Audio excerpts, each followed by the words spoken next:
Bonjour, aujourd'hui j'ai le plaisir de recevoir Marie Saint-Louis et Kudé Laplante. Bonjour. Donc ces deux jeunes dames ont parti un projet très intéressant et qui s'appelle le centre RDA. Excellent. Alors c'est quoi le centre RDA? C'est un centre de bienfaisance qui aide les personnes, justement, les jeunes en difficulté, les immigrants ou les familles immigrantes, justement, qui viennent d'arriver dans notre société. Donc on les aide à s'intégrer socialement, culturellement, scolaire et économiquement. Excellent. Excellent. Et d'où vous est venue cette idée de monter un projet pareil? Mais notre entourage, selon notre entourage et tout, selon les statistiques qu'on voit aussi, il y a beaucoup de jeunes qui sont en difficulté, beaucoup d'immigrants qui viennent d'arriver, qui cherchent de l'aide et tout. Donc selon ce qu'on a vu, notre entourage, on a décidé de bâtir cette idée de centre de bienfaisance pour justement les aider à faire ce passage-là de leur intégration jusqu'à ce qu'ils s'établissent totalement vraiment dans la société et tout. Okay. Et vous intervenez à quel niveau? Quand on parle de dons alimentaires, on parle aussi de dons vestimentaires, l'aide au logement également aussi, avec le programme Accès Logis Québec. Donc nous, qu'est-ce qu'on fait? On les réfère. On a vraiment un centre de bienfaisance qui les réfère, justement les dirige dans le bon milieu et tout. On les aide aussi dans le domaine scolaire. La réorientation scolaire et tout. Est-ce que ça concerne les enfants plutôt ou bien qu'importe? En général, les jeunes, okay. les jeunes adultes entre 18 et 25 ans, vraiment. Et aussi pour les aider aussi dans leur carrière, leur choix de carrière et tout, à trouver un emploi. Les CV, dans ce domaine-là, on les aide aussi beaucoup. Vous, de formation, vous êtes... Moi, de formation, je suis infirmière auxiliaire, donc j'ai une bonne connaissance dans la santé. Et moi, j'ai fait un baccalauréat en développement de carrière, donc c'est vraiment par rapport à la carrière, la réorientation et tout. Et je suis en train de faire un micro-programme en développement des organisations. Excellent. Donc vous avez vraiment la maîtrise de ce que vous faites. Oui, oui. Okay. Mais quelles sont les problématiques que vous rencontrez le plus souvent? Bien, souvent, les immigrants qui viennent d'arriver, eux autres n'ont pas leurs équivalences. Donc il faut les référer pour les équivalences parce qu'ils se cherchent un emploi vite, très vite. J'ai eu beaucoup de personnes qui venaient d'Haïti. Beaucoup qui sont venus, qui cherchaient un emploi mais qui n'en trouvaient pas, ils ont tous perdu leur papier et tout. Donc, il fallait leur montrer les démarches, les orienter vers la MICC pour les équivalences. Et aussi, beaucoup de clientèle qui viennent, c'est les jeunes qui désirent retourner à l'école, qui se cherchent un emploi. Ça, c'est une grande clientèle aussi qui sont en demande. Excellent.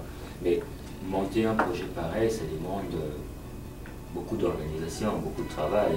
Comment vous êtes structuré? Qui fait quoi concrètement?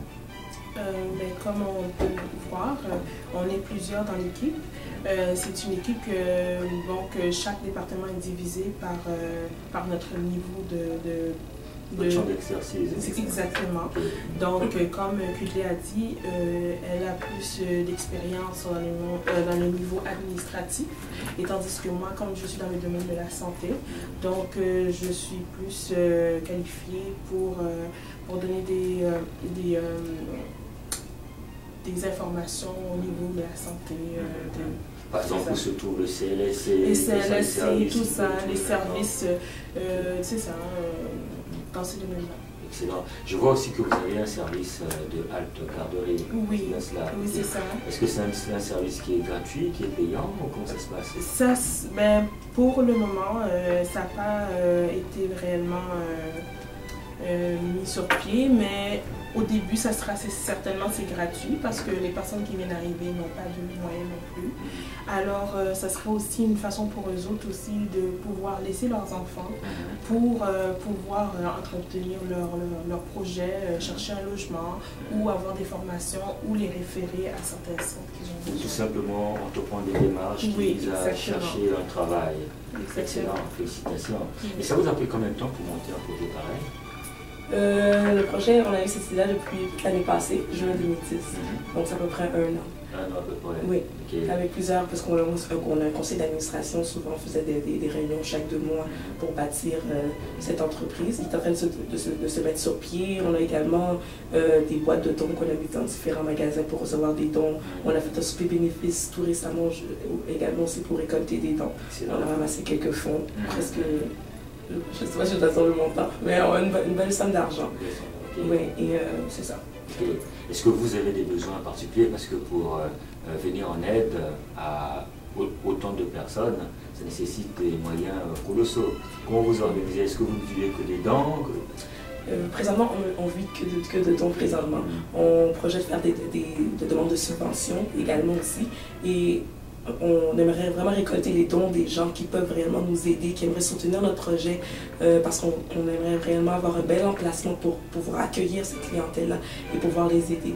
Car c'est une clientèle qui a vraiment besoin d'aide et qui recherche justement des organismes comme ça pour les aider. Est-ce que vous avez un message concret à faire passer à ceux qui vous regardent et qui aimeraient peut-être vous venir en aide? Ceux qui sont à cœur de l'humanisme, du partage et qui aimeraient justement aider des personnes qui sont en difficulté, des familles qui ont besoin d'aide et tout dans les dons, soit vestimentaires, alimentaires, qui ont besoin d'aide aussi pour stabiliser leur vie parce que nous on aimerait justement bâtir une vie solide pour ces gens-là. C'est quel type de dons par exemple? Est-ce que c'est des habits? Est-ce que c'est de l'argent? Spécifiquement c'est vraiment des dons alimentaires et vestimentaires. Et des dons monétaires aussi, ça c'est sûr que ça ils reçoivent, ils peuvent recevoir un reçu d'impôt. Oui, on est un organisme de charité, donc on vous redonne un reçu d'impôt avec le numéro d'enregistrement pour que vous puissiez recevoir des retours d'impôt. Vous savez qu'à Montréal, il y a beaucoup d'organismes qui essayent d'évoluer dans le domaine de l'humanitaire. Mais vous, quelle est votre marque de fabrique? Le suivi. Vraiment, on veut vraiment faire le suivi de chaque personne, pas seulement les orienter et les laisser partir. Donc, s'assurer que réellement, ils ont terminé ce qu'ils devaient achever. Donc, c'est vraiment le suivi et s'assurer qu'ils ont réellement bâti leur vie, le fondement de leur vie solidement dans tout ce qu'on les a orientés, soit pour les équivalences, soit pour l'école, soit pour la carrière. S'assurer qu'ils sont vraiment établis dans la société. On est un organisme qu'on vient en aide pour tout le monde. Donc moi je crois que ce don qui sera donné à notre centre, ça va autant le retourner à la personne qui l'a donné que à la société aussi. C'est des valeurs qui me touchent. Vraiment l'humanisme, le partage et tout, et surtout parce que j'ai vécu vraiment dans des situations précaires, des situations où on a eu des difficultés et j'ai vu des jeunes et des familles qui étaient en difficulté. Donc je vois vraiment l'aspect, je sais quels sont réellement leurs besoins et du fait que j'ai vécu là-dedans, ça me permet de mieux comprendre leurs difficultés et tout, et pour mieux les diriger, mieux les aider. Surtout aujourd'hui, on voit la société de plus en plus, la vie devient de plus en plus difficile. Et ils sont beaucoup à la recherche d'aide, un peu désorientés, confus. Alors nous, on est là vraiment justement pour les remettre sur le bon chemin et vraiment les suivre pas à pas jusqu'à ce qu'ils finissent par s'établir dans la société québécoise ici. Et vous êtes situé où? Présentement, on est situé à Mont-Royal. Ok.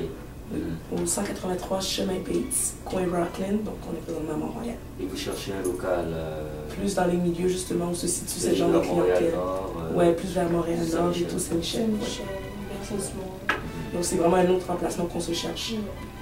Alors vous, pour monter ce projet, vous avez sollicité l'aide de quelques organismes, lesquels? Comme Carrefour Jeunesse de Montréal-Nord. Et quoi ça sauver? Oui. Ben, je trouve que ça se passe très bien parce qu'on a une bonne référence, un bon appui, un bon soutien. Et je trouve que ça nous aide vraiment. Oui, on a eu aussi différents dons avec Walmart et Bureau Plus, des articles de bureau et tout. Maintenant, pour les jeunes comme vous qui aimeraient se lancer en affaires et qui hésitent, est-ce que vous avez un message particulier à leur lancer? Oui, moi je dirais, si vous avez quelque chose à cœur que vous aimeriez faire, faites-le. Développez le potentiel qui est en vous, réellement. Parce que c'est vraiment, c'est bon y penser, mais c'est quand on le met en action qu'on va voir réellement les fruits de notre idée. Donc moi je vous dirais, allez-y, foncez. Peut-être que vous pourrez aider plusieurs personnes qui justement attendent justement une idée que vous avez, mais que personne n'a encore. Donc allez-y, foncez. Est-ce que vous avez un dernier mot à l'endroit des gens qui vous regardent? Par exemple, des personnes immigrantes qui viennent d'arriver ou des jeunes qui sont en difficulté ou tout simplement à tous ceux qui vous regardent et qui aimeraient vous soutenir? Est-ce que vous avez un dernier mot? Moi, ce que j'aimerais leur dire, c'est qu'on vous attend et la porte est grande ouverte chez nous à RDA. Excellent. Oui, et ceux qui aimeraient justement nous aider à bâtir cette entreprise, pour apporter des fonds d'argent ou des dons, tout autre et tout. Donc, on serait très ouvert justement à recevoir votre aide. Au numéro de téléphone qui défile sur l'écran. Excellent. Bien, écoutez, je vous remercie beaucoup d'être passé nous voir. Merci. Et puis, bon courage. Merci. Merci bien, au revoir.